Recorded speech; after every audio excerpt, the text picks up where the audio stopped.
ではでは、今日のモチーフ、ライオンです。たてがみのないメスのライオンですね。耳を伏せて頭を少し低い位置にして、おそらくこれは吠えてるのかな。口の中の牙とベロが見えています。動物モチーフはね、以前皆さんとコアラを描いたことがありますね。他にもいろいろ描いてきたと思うんですが、動物はね、骨、骨格とか構造だけじゃなくて、これですよね。毛の描写があるんですよね。慣れるととっても楽しいと思います。ただ立体感や生き物としての動きも出しつつ、毛を描かなくてはいけないので、今日はね、このモチーフを使ってみんなで描き方を一緒に練習していきましょう。今日のチェックポイントです。いろいろな角度、基本の形、シルエット、明暗、立体感、描き方について順番に見ていきましょう。まずはいろんな角度です。これからね、自分でモチーフを選んで、デッサンを始める前に、そのモチーフの、これ全体像を事前にね、前に見ておくといいと思います。全体を見ると一つの角度からしか見えない部分のところが全体見えて、奥行きがつかめるんですね。今日のライオンはちょっと戻ります。左向きなんですが、例えばこのおでことかね、鼻の横幅がちょっとわかりにくいですよね。正面から見ると、ちょっとこれはこっちにしましょうか。正面から見ると結構横幅が広くて、鼻もどっしり厚みがある感じです。首も、これかな。結構太いですし、前足もがっちりしてます。口の中もこんな感じになってますね。これはね、ライオンに限らなくて、例えばこの間描いたワインオープナー、石膏像、人間の手足とかお花とかもそうです。花びらがいっぱい重なって見える部分をくちゃーっと描くよりも、構造としてね、理解していると細かく描写するときにリアルに描けます。次、基本の形。ライオンの骨っていうのはあんまり普段見ないですよね。家猫よりは強そうな構造になっています。特徴的なのはやっぱりこの牙ですかね。これが非常に鋭いのと、横のこの顎ががっしり、すごく出っ張っています。首がしっかりと太くて長くて、肩っていうのかな肩の骨の盛り上がりと足のつき方も観察のポイントです。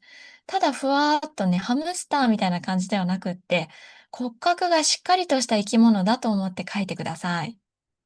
今日は顔周りと上半身を描いていくんですが、基本的にはこういうちょっと円柱形、空き缶みたいなね、そういう厚みをイメージしていただくといいと思います。細かい部分にね、こういうところに気を取られたら一度こういう大きな形、立体感を頭に入れておきましょう。あとはそうですね、耳とか首のこの回り込みとかですね、下の面、反対側に行っている面とかね、おでこの範囲、また後で立体の画面で出しますね。次にシルエットを見ていきます。形に迷ったら一旦こういうシルエットを観察しましょう。切り絵みたいなね、シルエットを見ると、モチーフのこういう縦とか横の比率だったり、こういうところかな。余白の形をチェックしやすくなります。こうやって見ると、ここの鼻の部分がかなり縦に長いというか分厚いですよね。あと目からおでこ。ここにかけては平べったいですよね。ここが可愛くて面白いところだと思います。あとはこう肩に山になっているこの曲線も注目するところです。次に明暗。黄色が明るい範囲。青色が濃くなるほど暗い範囲になります。今日は、左斜め上。しかもちょっとライオンの後ろ側から光が当たっています。いわゆる逆光っていう状態ですね。後ろから光が当たっていて、手前が暗くなります。ここのライオンの縁のあたりが光が当たっていて明るくって、ここもね、後ろの光が少し透けています。ちなみに背景を撮るとこんな感じです。白いひげとかね、飛び出ている毛を今日どうやって描こうって思うかもしれないですね。こういうところ。ちょっとね、悩むかもしれないんですが、あんまり黒か白かっていうのは今回気にしなくて大丈夫です。ここを見ると少し黒い線で描くだけでもひげが向こうにあるのがわかりますね。ここも白い線が見えてるんですけれども、黒い鉛筆のラインで描いてもひげがあるところは描けるかなって思います。鉛筆のタッチでね、繊細な、デリケートな細い線をいかに描くかっていうのが今日の大事なポイントです。次に立体感です。ちょっと白い線が多くて眩しいですけども、赤い線がセンターラインといってライオンの真ん中を通る正中線です。今日はこっちの左側を向いているので、左右の幅がね、わかりにくいかもしれませんが、この赤いセンターラインから反対側にしっかり立体が続いている様子を描きたいところです。うん、目の左右の位置だったり、鼻、あと口の形、反対側にちらっと見えているこういうところですね。ここを大事に逃さず観察しましょう。あとは鉛筆のタッチで毛の描写をしつつ、例えばこういう首周り、こういう回り込みを表現できたらいいですね。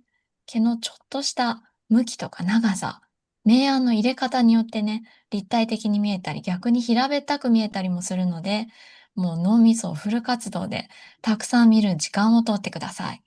最後に書き方について、書き進め方どうしようかなって迷っている方向けに一例を載せています。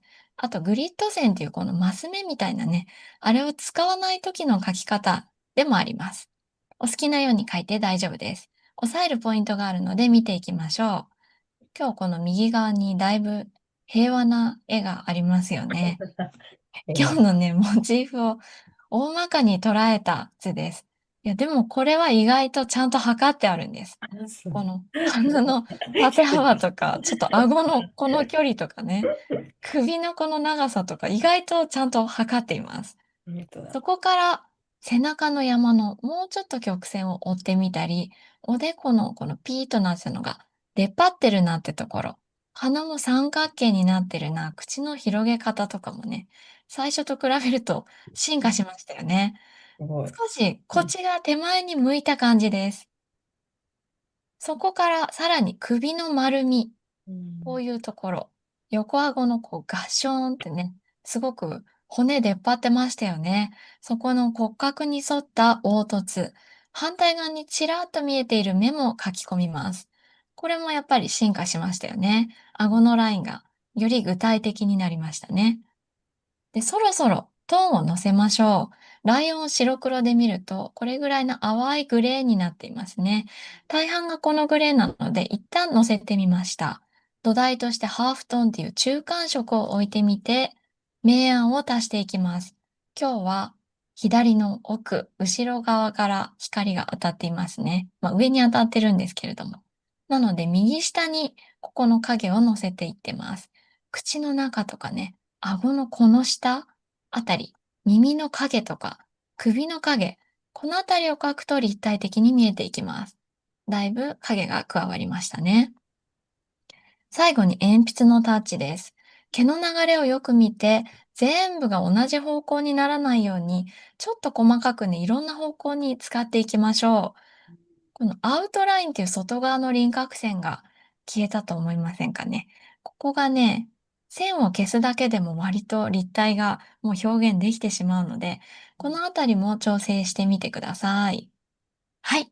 それでは一緒に描いていきましょう。